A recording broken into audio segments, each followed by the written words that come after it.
আসসালামু আলাইকুম। আজকে আমি আস্ত মুরগি রান্না করে দেখাবো। খুবই টেস্টি করে, খুবই সহজভাবে দেখাবো। আশা করছি সবারই ভালো লাগবে। ভালো লাগলে লাইক, কমেন্ট, শেয়ার করে দেবেন। তাহলে চলুন দেখে নিই। আস্ত মুরগি রান্না করব। এর জন্য প্রথমে একটা মুরগি নিয়েছি। মুরগি আমি ধুয়ে ভালোভাবে পরিষ্কার করে নিয়েছি। এখন 1 পিস লেবুর রস দিয়ে দিলাম, স্বাদ মতো লবণ, আর দিয়ে দিচ্ছি মরিচের গুঁড়া 1 চামচ, হলুদের গুঁড়া 1/2 চামচ দিয়ে আমি ভালো করে মাখিয়ে নেব। মাখানো হয়ে গেলে আমি রেস্টে রেখে দেবো আধা ঘন্টা পর আমি চুলায় প্যান বসিয়ে প্যানটা গরম করে দিয়ে দিলাম তেল পরিমাণ মতো। তেল গরম হয়ে আসলে মুরগি দিয়ে দিলাম, দিয়ে উল্টে পাল্টে ভেজে নিতে হবে। একটু সময় নিয়ে ভালো করে ভেজে নিতে হবে। ভাজা হয়ে গেলে চুলা থেকে নামিয়ে এক সাইডে রেখে দিচ্ছি। আর এদিকে আবার চুলায় প্যান বসিয়ে দিয়ে দিচ্ছি তেল পরিমাণ মতো। তেল গরম হয়ে আসলে দিয়ে দিচ্ছি পেঁয়াজ কুচি দিয়ে আমি নেড়েচেড়ে ব্রাউন কালার হয়ে আসা পর্যন্ত ভেজে নেব।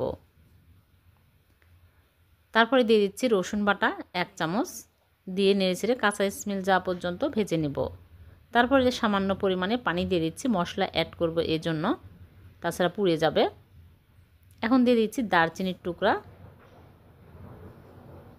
এলাচ দিয়ে দিলাম, আর দিয়ে দিচ্ছি আদা বাটা, আর জিরার গুঁড়া, ধনিয়া গুঁড়া দিয়ে দিচ্ছি, গরম মশলার গুঁড়া সব 1/2 চামচ করে দিয়ে দিচ্ছি, মরিচের গুঁড়া 1 চামচ, ঝাল বুঝে দিতে হবে, হলুদের গুঁড়া 1/2 চামচ, স্বাদ মতো লবণ দিয়ে আমি নেড়েচেড়ে মশলা ভালো করে কষিয়ে নেব।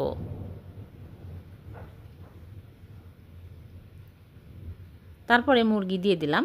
ভালো করে মশলা কষানো হওয়ার পরে মুরগি দিতে হবে।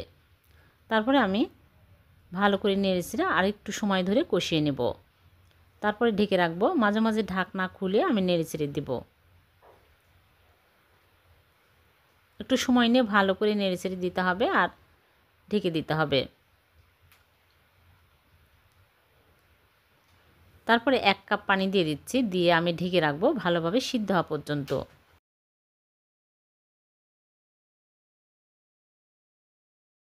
হয়ে গেছে, আমি চুলা থেকে নামিয়ে নিলাম। এখন আমি পরিবেশন করে নিচ্ছি। হয়ে গেল আস্ত মুরগি রান্না। আপনারা এভাবে রান্না করে দেখবেন, খুবই সহজে হয়ে যায়, আর খেতেও অনেক টেস্টি হয়। আমি এখন প্লেট সাজিয়ে নিচ্ছি। ভিডিওটি যদি ভালো লেগে থাকে লাইক, কমেন্ট, শেয়ার করে দিবেন। আর এরকম সহজ নতুন নতুন রেসিপি পেতে চ্যানেলটিকে সাবস্ক্রাইব করে চ্যানেলের সাথে থাকবেন। আর পেজ থেকে দেখে থাকলে পেজটিকে ফলো দিয়ে রাখবেন। আবারও দেখা হবে নতুন কোনো রেসিপিতে। সে পর্যন্ত ভালো থাকবেন। আল্লাহ হাফেজ।